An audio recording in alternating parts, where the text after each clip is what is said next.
Hello बच्चों, आप सभी का बहुत बहुत स्वागत है आज के इस वीडियो में।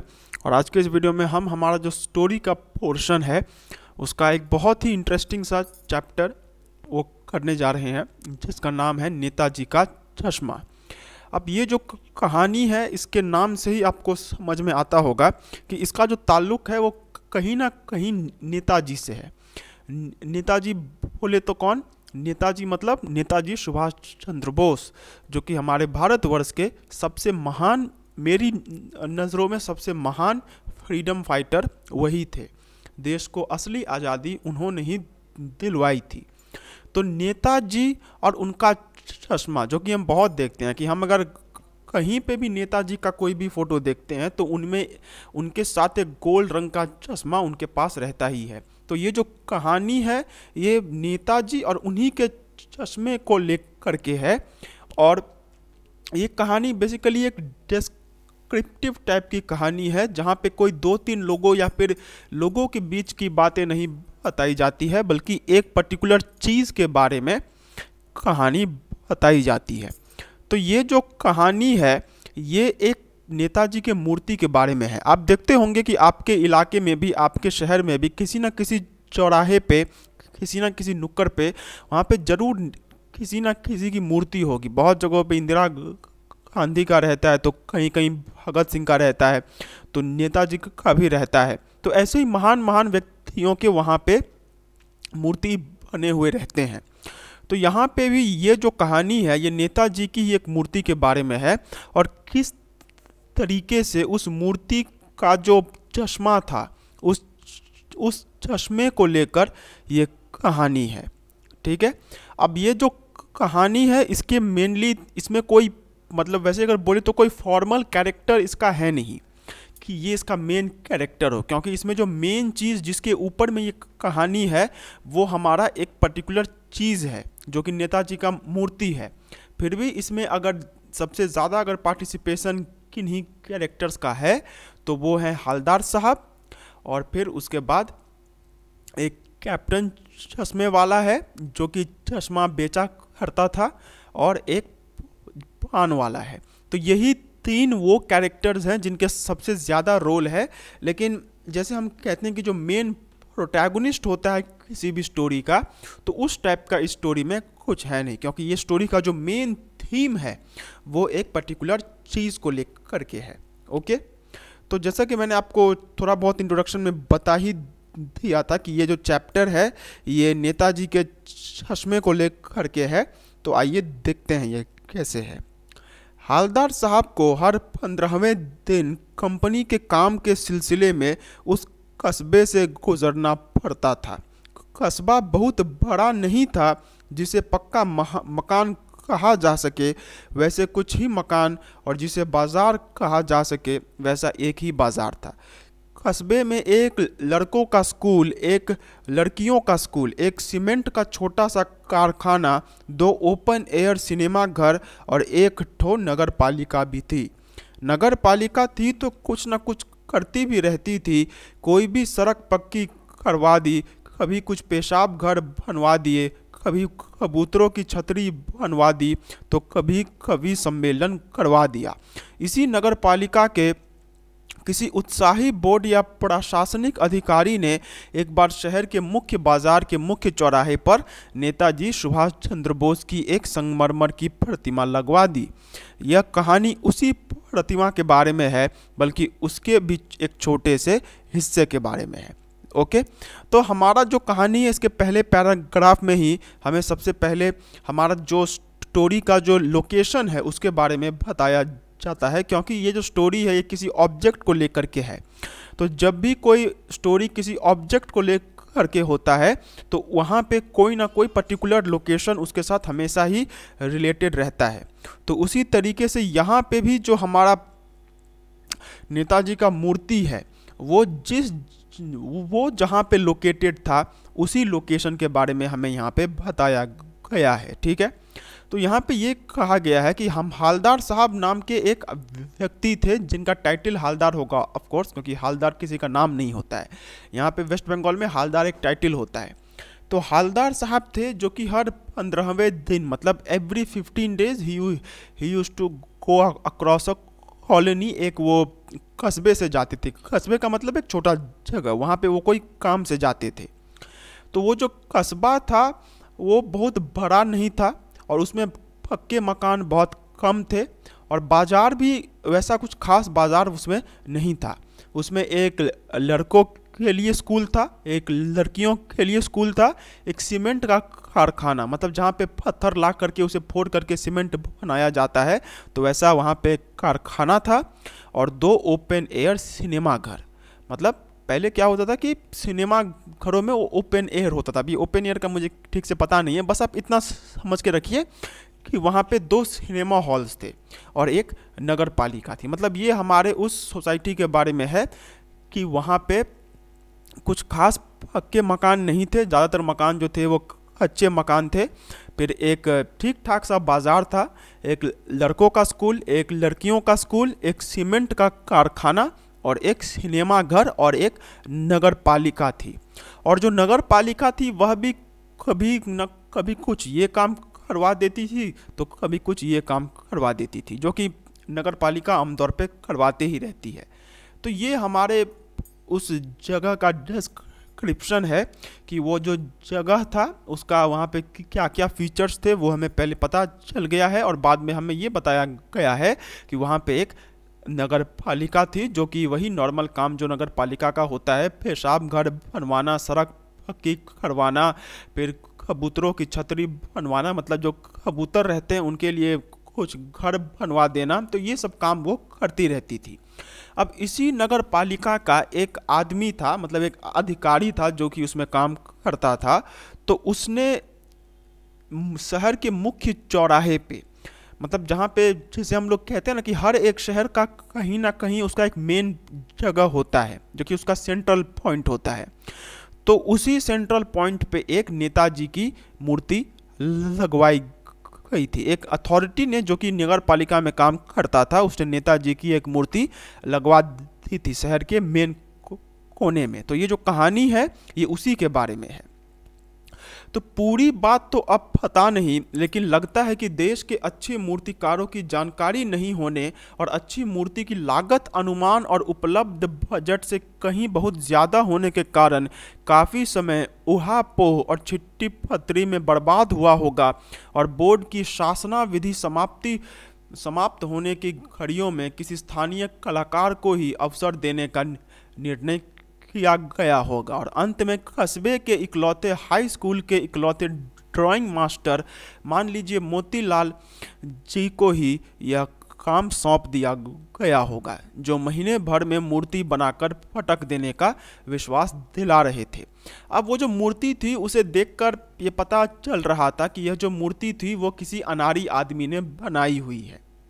ठीक है, अब मैं यहाँ पे नेताजी के बारे में कुछ खराब नहीं बोल रहा हूँ, लेकिन आप खुद भी कह सकते हैं कि मूर्ति देखकर ये पता चलता है कि ये किसी एक्सपीरियंस्ड आदमी ने बनाया है या फिर किसी नए नवेले आदमी ने बनाया है। तो ठीक वही चीज़ यहाँ पे देख के बोला जा सकता था कि वो जो मूर्ति थी उसे किसी खास एक्सपीरियंस्ड आदमी ने नहीं बनाया था। अब ये इसलिए हो सकता है कि शायद जिन लोगों ने उसे बनवाया था उन्हें इस बात की खबर नहीं थी कि देश में बहुत अच्छे कलाकार हैं जो कि उम्दा से उम्दा मूर्ति बनाते हैं, या फिर उन कलाकारों का खर्चा वो लोग नहीं दे पाए होंगे, क्योंकि अगर एक बहुत बड़ा कलाकार आके मूर्ति बनाएगा तो वो अच्छे खासे पैसे भी लेगा। या फिर ये भी हो सकता है कि मूर्ति, क्योंकि ये एक सरकारी काम था, नगर पालिका ने उस मूर्ति को बनवाया था, तो वो जो कागज़ पत्तर का जो काम होता है वो बहुत लंबा चला होगा, तो उसकी वजह से भी डिले हो रहा होगा। तो जैसे तैसे करके अंत में यही हुआ होगा कि वो जो मूर्ति का काम है वो किसी लोकल आदमी को दे दिया गया था, और वही वहाँ पे हुआ था कि मूर्ति को देखकर यह पता चलता था कि यह मूर्ति किसी ज़्यादा एक्सपीरियंस वाले ने नहीं बनाई है, ये किसी ऐसे ही किसी नॉर्मल आर्टिस्ट ने यहाँ पे बनाई हुई है। जैसा कि कहा जा चुका है, मूर्ति संगमरमर की थी, टोपी की नोक से कोट के दूसरे बटन तक कोई 2 फुट ऊंची, जिसे कहते हैं बेस्ट और सुंदर थी। नेताजी सुंदर लग रहे थे, कुछ कुछ मासूम और कमसिन फौजी वर्दी में। मूर्ति को देखते ही दिल्ली चलो और तुम मुझे खून दो वगैरह याद आने लगते थे। इस दृष्टि से यह सफल और सराहनीय प्रयास था। अब यहाँ पे मूर्ति के बारे में बोला गया है कि मूर्ति जो था वो संगमरमर का था। टोपी की नोक से कोट के दूसरे बटन तक कोई 2 फुट ऊंची, मतलब वो 2 फुट के आसपास की वह मूर्ति थी, जिसे कहते हैं बेस्ट और सुंदर थी। और वो मूर्ति काफ़ी अच्छी मूर्ति थी। अब अगर मूर्ति अच्छी थी तो मैंने ये क्यों कहा कि उसे किसी नारी ने बनाया, ये मैं आपको अभी बता रहा हूँ। तो नेताजी सुंदर लग रहे थे, कुछ कुछ मासूम और कमसिन फौजी वर्दी में। मूर्ति को देखते ही दिल्ली चलो और तुम मुझे खून दो वगैरह याद आने लगते थे। मतलब मूर्ति जो थी वो काफ़ी अच्छी थी और मूर्ति को देखकर ही किसी आदमी के अंदर में जो जोश होता है, देशभक्ति का जोश होता है, वह भर जा रहा था। अब मैं बताता हूं कि क्यों मैंने कहा कि यह मूर्ति किसी अनाड़ी ने बनाई थी। केवल एक चीज़ की कसर थी जो देखते ही खटकती थी। नेताजी की आंखों पर चश्मा नहीं था, यानी चश्मा तो था लेकिन संगमरमर का नहीं था। एक सामान्य और सचमुच के चश्मे का चौड़ा काला फ्रेम मूर्ति को पहना दिया गया था। हवलदार साहब जब पहली बार इस कस्बे से गुजरे और चौराहे पर पान खाने रुके, तभी उन्होंने इसे लक्षित किया और उनके चेहरे पर एक कौतुक भरी मुस्कान फैल गई। वाह भाई, यह आइडिया भी ठीक है। मूर्ति पत्थर की लेकिन चश्मा रियल। अब उस मूर्ति के बारे में एक बहुत विशेष बात यहाँ पे बताई गई है कि वह जो मूर्ति थी वो तो बहुत अच्छी थी। मूर्ति को देखकर मतलब एक मूर्ति को एक सराहनीय ही कहा जा सकता था कि मूर्ति अच्छी थी। लेकिन जो मेन दिक्कत उसमें थी वो यह थी कि नेताजी का जो चश्मा था, जो कि नेताजी के किसी भी फोटो, किसी भी मूर्ति का सबसे इम्पॉर्टेंट पार्ट होता है, तो वो उसमें नहीं था। मतलब एक अप्रोप्रिएट चश्मा नहीं था, जो कि मूर्ति के साथ ही बन करके आती है, उस टाइप का उसमें चश्मा नहीं था। उसमें था क्या कि मूर्ति का जहाँ पे चश्मा होना चाहिए तो वहाँ पे संगमरमर का चश्मा नहीं, जो कि ओरिजिनल चश्मा होना चाहिए था, वो नहीं था, बल्कि उसकी जगह पे एक असली चश्मा जो कि आम आदमी पहनता है, वो चश्मा नेताजी को पहना दिया गया था। तो इससे साफ दिखता था कि जिसने भी मूर्ति बनाई थी उसने उसमें चश्मा नहीं दिया था। इसीलिए यह मूर्ति को देखकर यह लगता था कि मूर्ति बहुत जल्दबाजी में और किसी अनाड़ी के द्वारा बनाई गई थी। तो जब हमारे हवलदार साहब उस मूर्ति को पहली बार देखते हैं तो वह कहते हैं कि चलो यह भी ठीक है कि भले ही असली मूर्ति में संगमरमर का चश्मा तो नहीं हो पाया, लेकिन एक असली चश्मा ही सही, कम से कम वह तो हुआ। तो वो इस चीज़ को देखकर उनकी एक मतलब वो मुस्कुराते हैं, उन्हें काफ़ी मतलब हंसी नहीं आती है, वो थोड़ा सा इस चीज़ को देखकर मुस्कुराते हैं और कहते हैं चलो यह भी ठीक है। जीप कस्बा छोड़कर आगे बढ़ गई, तब भी हवलदार साहब इस मूर्ति के बारे में ही सोचते रहे और अंत में इस निष्कर्ष पर पहुंचे कि कुल मिलाकर कस्बे के नागरिकों का यह प्रयास सराहनीय ही कहा जाना चाहिए। महत्व मूर्ति के रंग रूप का या कद का नहीं, उस भावना का है, वरना तो देशभक्ति भी आजकल मजाक की चीज़ होती जा रही है। और जब पहली बार हवलदार साहब ने उसको देखा था तो वह काफ़ी देर तक मूर्ति के बारे में सोच रहे थे और उन्होंने बाद में कहा कि चलो ठीक है, इन सभी ने जो यह किया है यह अच्छा ही काम किया है, क्योंकि मूर्ति के रंग रूप से मूर्ति की पहचान नहीं होती है, बल्कि उस मूर्ति में जो भावनाएं हैं उससे मूर्ति की पहचान होती है। तो इन लोगों ने जो यहाँ पे मूर्ति स्थापित करवाई है, इसी से उन लोगों का देशभक्ति दिखता है। तो मूर्ति में भले ही असली चश्मा मतलब मूर्ति में जैसा चश्मा लगना चाहिए था वह भले ही ना लग पाया हो, लेकिन कोई बात नहीं, कम से कम एक चश्मा तो है। नहीं तो देशभक्ति भी आजकल मजाक होती जा रही है। मतलब लोग तो आजकल इतना भी नहीं सोचते हैं, और इन लोगों ने कम से कम यह तो सोचा कि अगर संगमरमर का ही नहीं तो असली ही वहाँ पे लगा दिया जाए।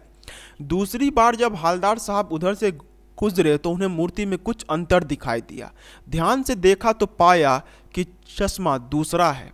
पहले मोटे फ्रेम वाला चौकोर चश्मा था, अब तार के फ्रेम वाला गोल चश्मा है। हवलदार साहब का कौतुक और बढ़ा।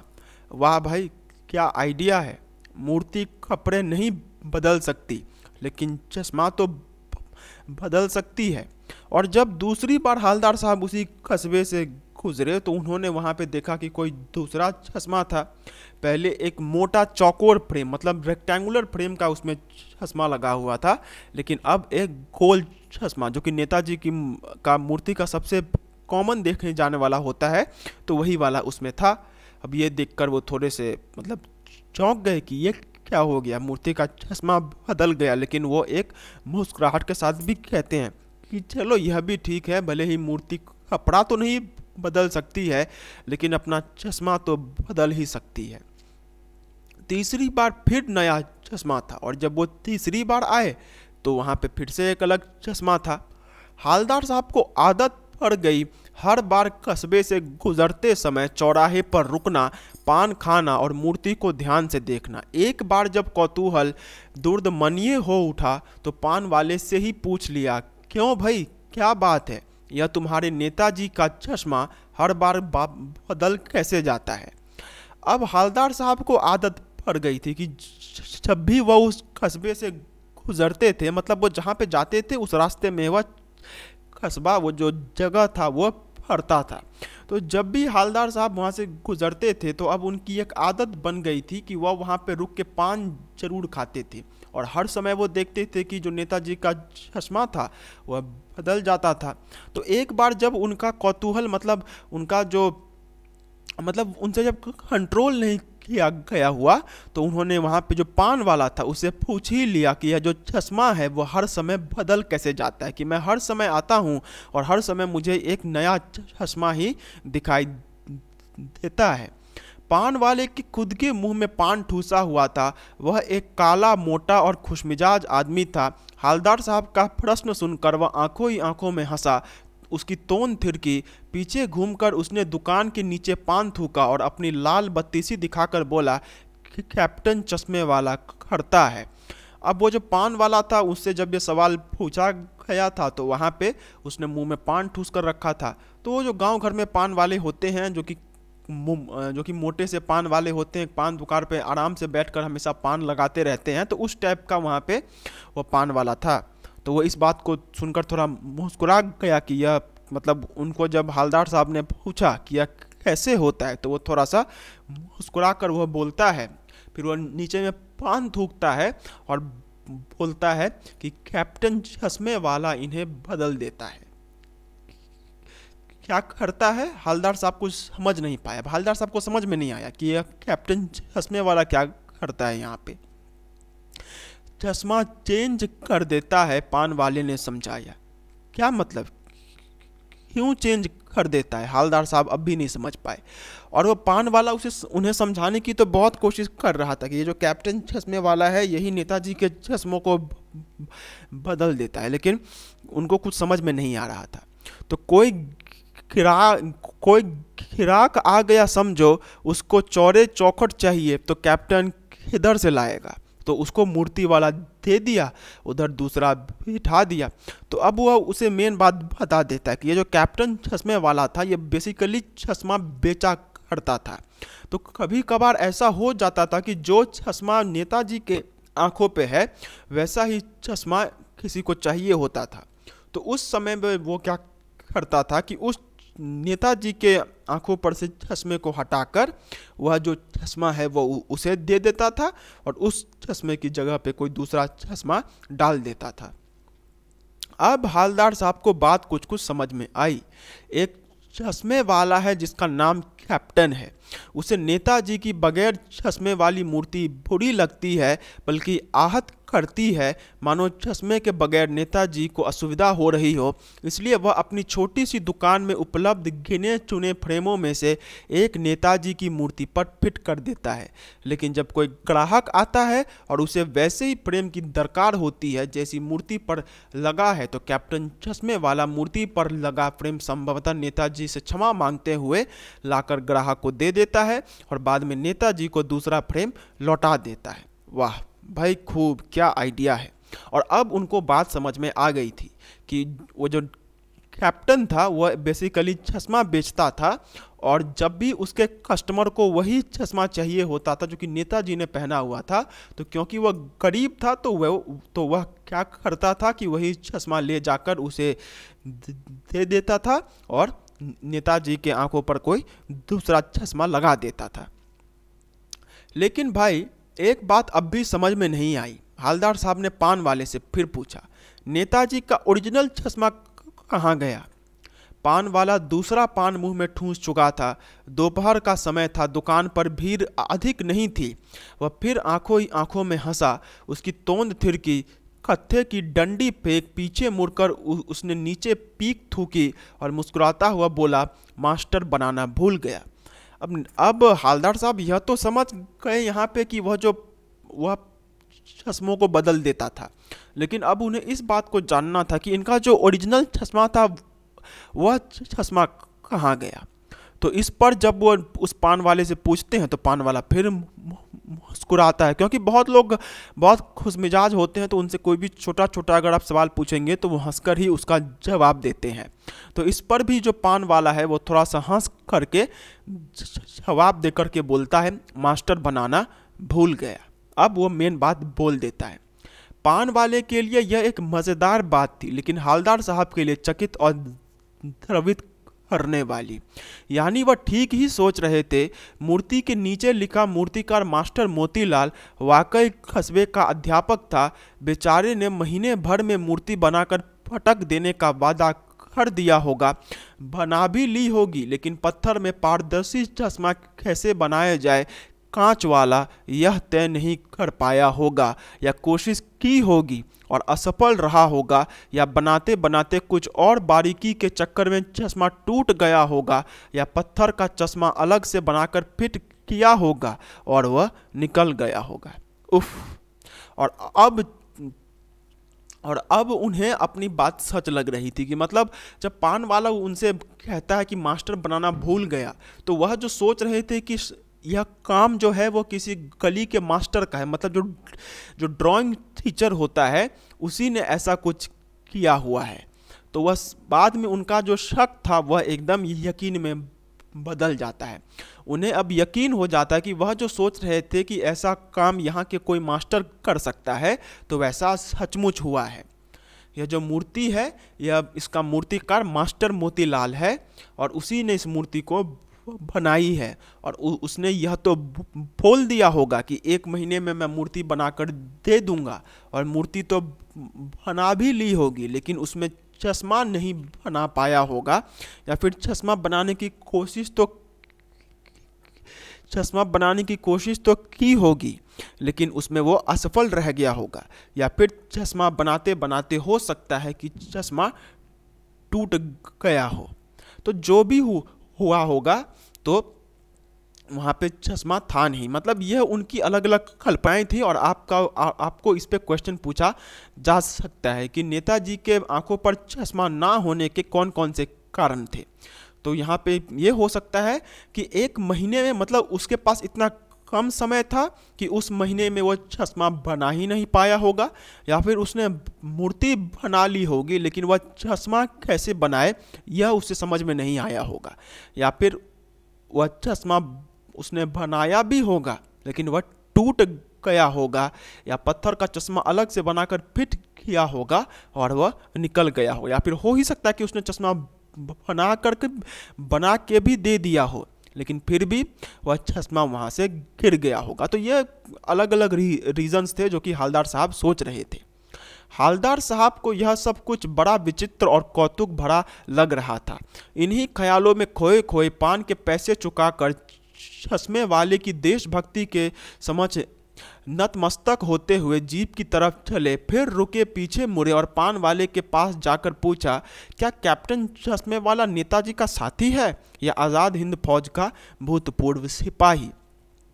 अब यह जो अलग अलग बातें जो कि वह सोच रहे थे कि चश्मा वहाँ पे नहीं है तो उसकी क्या क्या बातें हो सकती है, तो इनसे उन्हें कौतुक आ रहा था। मतलब वह थोड़े से मुस्कुरा रहे थे, थोड़ा सा मुस्कुराहट उनके शरीर पे था, उनके मुख पे था, और वह उसी दिन पान का पैसा दे करके वहाँ पे जा रहे होते हैं, लेकिन तभी उन्हें एक बात याद आती है और वह फिर से पान वाले को आकर के पूछते हैं कि यह जो कैप्टन है वह क्या नेताजी का साथी है या फिर आज़ाद हिंद फौज का कोई भूतपूर्व सिपाही। मतलब नेताजी की जो आज़ाद हिंद फौज थी तो उसमें बहुत सारे सिपाही भी थे, तो उन्हीं में से कोई रिटायर्ड सिपाही होगा जो कि नेताजी के प्रति बहुत ज़्यादा उसके अंदर में भावना होगी, इसीलिए वह ऐसा काम करता होगा।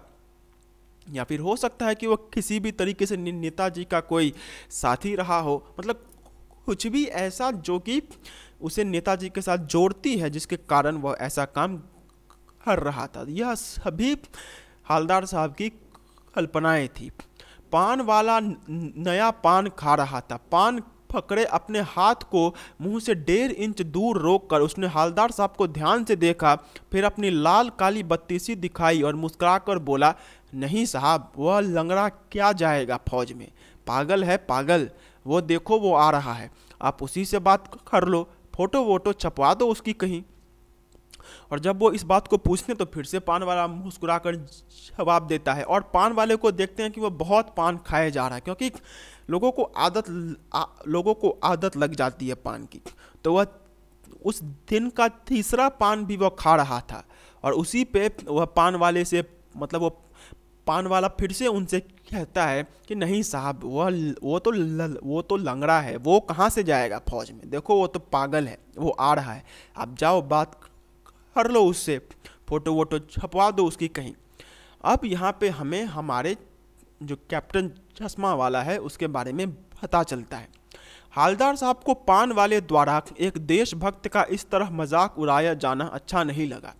मुड़कर देखा तो अवाक रह गए। एक बेहद बूढ़ा मरियल सा लंगड़ा आदमी, सिर पर गांधी टोपी और आंखों पर काला चश्मा लगाए, एक हाथ में छोटी सी संदूकची और दूसरे हाथ में एक बांस पर टंगे बहुत से चश्मे, और अभी अभी एक गली से निकला था और अब एक बंद दुकान के सहारे अपना बांस टिका रहा था। अब यहाँ पे जब वहाँ पे पान वाला उनसे इशारा करता है कि वह देखो पीछे पीछे में वह कैप्टन आ रहा है, और जब उसे पान वाला लंगड़ा कह देता है तो हवलदार साहब को यह बात अच्छी नहीं लगती, क्योंकि हवलदार साहब के मन में उस कैप्टन के लिए बहुत ज़्यादा इज्जत थी, क्योंकि वो कैप्टन वहाँ पे नेताजी की सेवा कर रहा था और उनके नज़र में वह एक सच्चा देशभक्त था।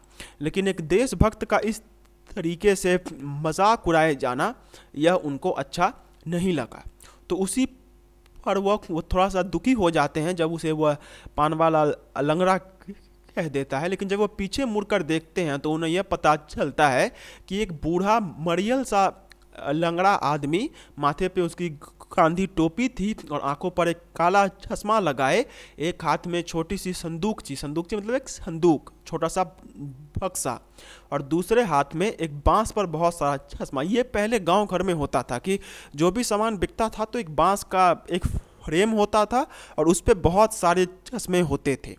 तो उन्हीं चश्मों में से जिसको जो पसंद आता था वो खरीदता था। तो वैसा ही एक बांस का फ्रेम पे वह भी चश्मा लटकाकर एक गली से वह निकला था और वह अब कहीं पे आराम करने जा रहा था। एक बंद दुकान का जो सामने का जो उसका दरवाज़ा होता है, उस दरवाजे के ऊपर उसने अपना जो ये है मतलब जो वहाँ पे वो जो बांस था जिसके ऊपर चश्मा लगाया हुआ था उसे वहाँ पे टिका कर रख दिया और अब वह आराम करने जा रहा था। तो इस बेचारे की दुकान भी नहीं, फेरी लगाता है। हवलदार साहब चक्कर में पड़ गए। पूछना चाहते थे इसे कैप्टन क्यों कहते हैं, क्या यही इसका वास्तविक नाम है, लेकिन पान वाले ने साफ बता दिया कि अब वह इस बारे में और बात करने को तैयार नहीं। ड्राइवर भी बेचैन हो रहा था, काम भी था। हवलदार साहब जीप में बैठकर चले गए। अब जब उस कैप्टन को हवलदार साहब देखते हैं तो उन्हें इस बात पर बहुत दया आती है कि इसकी तो दुकान भी नहीं है, यह तो ऐसे ही घूम घूम कर चश्मा बेच रहा है। तो उस पर उन्हें थोड़ी सी दया आ जाती है, लेकिन तभी वह पूछना भी चाहते थे कि इसे कैप्टन क्यों कहते हैं, लेकिन वह पान वाला बोल देता है कि अब मैं इस बारे में और बात नहीं करना चाहता हूँ। और उन्हें जाने को देर भी हो रहा था और ड्राइवर भी बेचैन हो रहा था, क्योंकि वह वहाँ पर बहुत समय से बैठे हुए थे। तो इसीलिए वह वहाँ से निकल जाते हैं। 2 साल तक हवलदार साहब अपने काम के सिलसिले में उस कस्बे से गुजरते रहे और नेताजी की मूर्ति में बदलते हुए चश्मों को देखते रहे। कभी गोल चश्मा होता तो कभी चौकोर, कभी लाल, कभी काला, कभी धूप का चश्मा, कभी बड़े कांचों वाला गोगो चश्मा, पर कोई ना कोई चश्मा होता जरूर। उस धूल भरी यात्रा में हवलदार साहब को कौतुक और प्रफुल्लता के कुछ क्षण देने के लिए। और 2 साल तक हवलदार साहब ऐसे ही वहाँ से गुजरते रहते और हर समय उन्हें एक अलग चश्मा वहाँ पे दिखाई देता था। कभी कोई गोल चश्मा होता तो कभी चौकोर मतलब रेक्टेंगुलर, कभी लाल तो कभी काला, कभी धूप का चश्मा यानी कि सनग्लासेस। तो ये अलग अलग चश्मे बार बार वहाँ पे दिखाई देते थे, लेकिन यह था कि कोई ना कोई चश्मा वहाँ पे हमेशा होता ही था। फिर एक बार कुछ ऐसा हुआ कि मूर्ति के चेहरे पर कोई भी कैसा भी चश्मा नहीं था। उस दिन पान की भी दुकान बंद थी, चौराहे का अधिकांश दुकानें बंद थी। और एक दिन जब वहाँ पर आकर देखते हैं तो वहाँ पे कोई भी चश्मा नहीं था, मतलब कैसा भी चश्मा उस पर नहीं था। और उस दिन जो बाकी के दुकानें, वो पान वाने का दुकान बंद था, आसपास का भी दुकान बंद था, मतलब थोड़ा सा दुख भरा दिन था वह वाला। तो उस दिन वह नहीं जान पाए कि ऐसा क्यों है कि सारा मतलब उस दिन वह बहुत ये हो गए, हैरान हो गए जब उन्होंने वहाँ पे देखा कि एक भी चश्मा नहीं है। वह पूछना चाहते थे कि चश्मा क्यों नहीं है, लेकिन पान वाले का भी दुकान बंद था और आसपास के सभी दुकान भी उस दिन बंद थे। अगली बार भी मूर्ति की आंखों पर चश्मा नहीं था।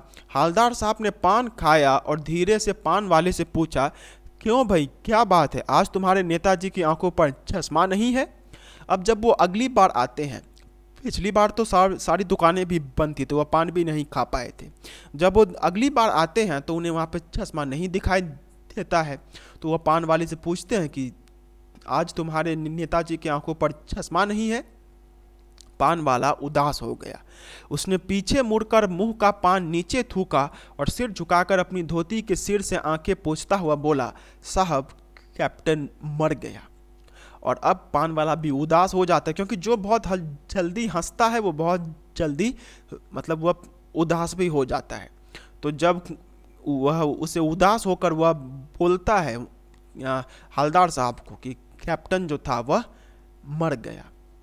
और कुछ नहीं पूछ पाए हवलदार साहब, कुछ पल चुपचाप खड़े रहे, फिर पान के पैसे चुकाकर जीप में आ बैठे और रवाना हो गए। अब हवलदार साहब भी शौक हो जाते हैं और वह कुछ और नहीं पूछ पाते हैं, वह चुपचाप पान का पैसा देकर वहाँ से निकल जाते हैं। बार बार सोचते क्या होगा उस कौम का जो अपने देश के खातिर घर गृहस्थी जीवन जिंदगी सब कुछ होम कर देने वालों पर भी हंसती है और अपने लिए बिकने के मौके ढूंढती है। दुखी हो गए और जब वह जा रहे थे तो वो यही सोच रहे थे कि उस देश का क्या होगा जो कि अपने कौम पे घर गृहस्थी जीवन जिंदगी सब कुछ को होम कर देने वाली, मतलब जो लोग अपना घर गृहस्थी सब कुछ को स्वाहा कर देते हैं अपने देश के लिए, उन लोगों के प्रति इस देश के लोग हंसते हैं। तो इस ऐसे देश का क्या होगा? 15 दिन बाद फिर उसी कस्बे से गुजरे।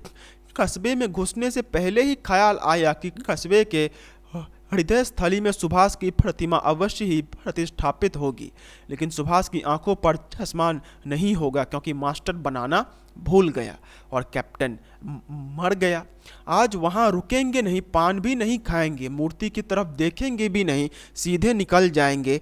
ड्राइवर से कह दिया चौराहे पर रुकना नहीं, आज बहुत काम है, पान आगे कहीं खा लेंगे।